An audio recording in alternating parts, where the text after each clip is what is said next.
邱建良想抓住这个机会，直接 KO 对手了。他有没有机会？他有没有机会？这个时候，郭维应该跳出来。究竟是什么原因才让坦克邱建良的情绪如此激动？彪悍的重拳宛如不要钱一般轰向对手，而对手则是即便口吐鲜血，也要挑衅邱建良。如果不是裁判阻拦及时，对手恐将当场暴毙。此人便是泰国百胜拳王吴东颂。因早些年两人曾有过一次交手，而邱建良在那场比赛之中，仅用时不到1个回合便将他 KO。于是这家伙便怀恨在心，此次来华更是点名挑战邱建良，发誓一定要将自己失去的全都夺回来。废话少说，我们看到两人的比赛已经开始。红方选手邱建良，蓝方选手吴东颂。废话少说，看一下双方选手的精彩表现。5秒了。这个是被冷拳击中的吗？一个摆拳，一个摆拳。这个波维啊，这个是实打实的一个老拳王哦，就是他曾经。这位选手有什么背景呢？就是说他这个曾经打过这个2次这个中泰比赛啊，战胜过这个周永金，但是他那个输给了康永嘉。好，邱建良利用连续的这种对方失去平衡的时候，反读秒哈。互相重击一次啊！两位选手都是互被读秒，重炮型的。那这个维波吴东颂，邱建良想抓住这个机会，直接 KO 对手了。他有没有机会？他有没有机会？这个时候，郭维应该跳出来，这个跑开啊！不要在那硬扛。对，非常的激烈。这个时候我觉得应该看准一些，越准的时候准一些。对啊，冷静一下。邱建良的进攻欲望依旧强烈无比，不得不说，这个进攻节奏绝非一般人能承受得住。若不是对手身板子硬，估计此刻早已躺在地上叫苦连连了。既然邱建良能够轻松将其击败一回，那就肯定能够再教训其第2回。我们的这个波维吴东颂曾经是2000几年的这种王者，并且在12年战胜过维克多纳格比。我们这邱建良是2014年的，对吧？对，也是新兴小将新兴的啊，神话少壮。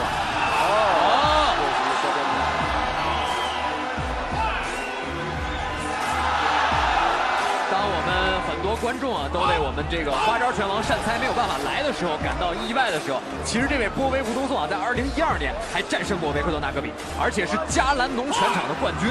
这位选手可不是一般的厉害。而且他13岁的时候就开始参加正式职业比赛，总共打过139场这种国际比赛。邱建良现在越打越勇了，会不会在这一回合结束这场比赛？对。比赛进入到第2回合，经过首回合的对拼，邱建良目前也是占据着绝对性的优势。不出意外的话，拿下这场比赛的胜利应该是手拿把掐了。就看邱建良能否抓住机会，将其彻底终结。那结果自然是极好的。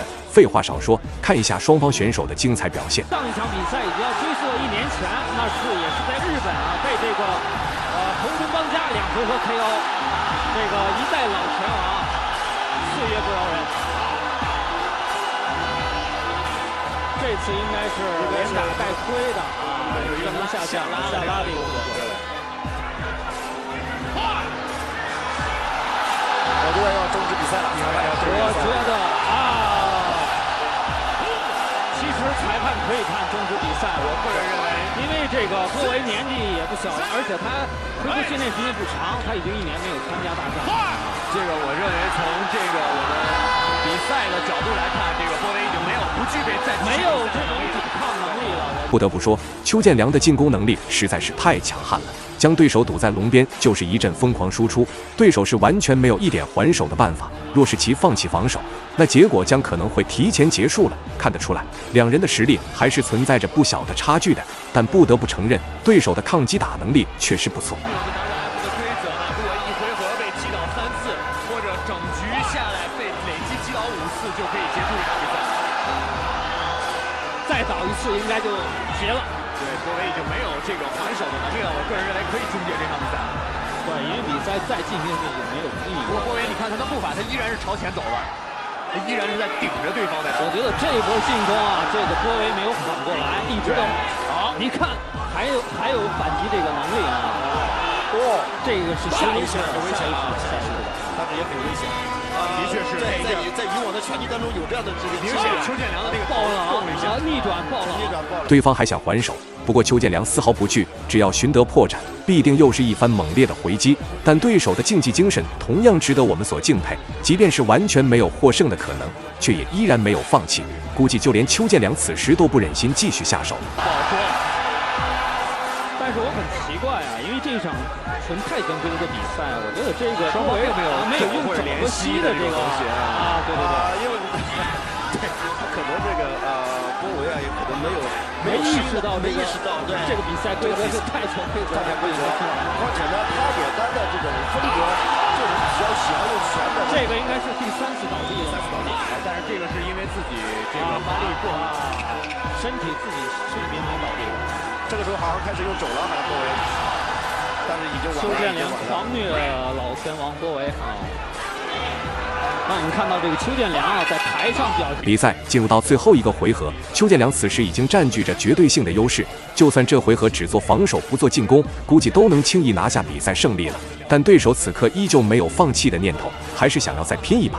若是他能将邱建良彻底终结，那还是有希望能够拿下比赛胜利的。但是他对头部的防守也太大意了。其实很多太拳手他们这个风格啊，就是说对头部防守不够，因为他们经常是用这个用腿用膝啊去进攻对手。对，这位波维吴东颂这位老拳手啊，一直到现在还在保持着自己想进攻的这种欲望。是的，这种精神可嘉，从心里边我非常佩服的。这也是我们今晚这个 WIF 全球功夫盛典的这个唯一的一场泰式规则的比赛，但是双方打起来更像一场自由搏击的比赛。没错，邱建良再次主动发起进攻，依旧全力以赴。面对值得敬佩的对手，最好的态度就是全力以赴。不得不承认，对手的意志力确实很强，即便如此，也依旧没有轻言放弃。看得出来，他的职业素养极其崇高。但结果已然注定，邱建良拿下比赛胜利也已成定局。腿部已经流血了。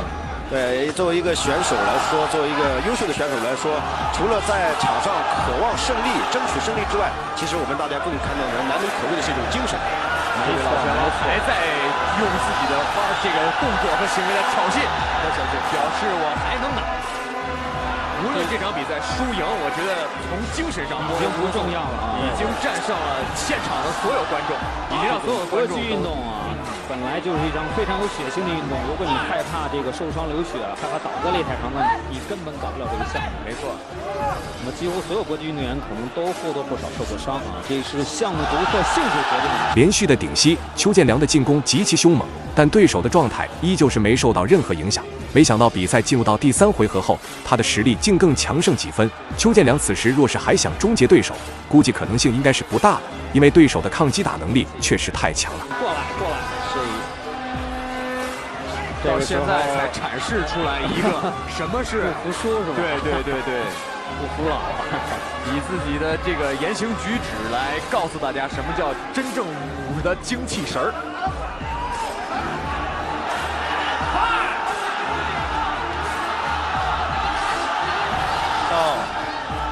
我觉得王老师从这个技术层面上，我们已经无需再过多的分析了。现在我们分析的就是双方在这场比赛中能给我们的观众带来一场什么？对。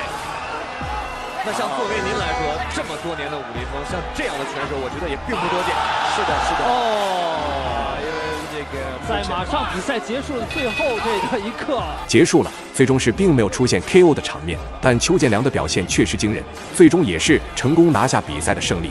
这个进攻能力不得不说实在太恐怖了，让我们恭喜邱建良。那么本期视频到这里就结束了，观众朋友们，我们下期再见。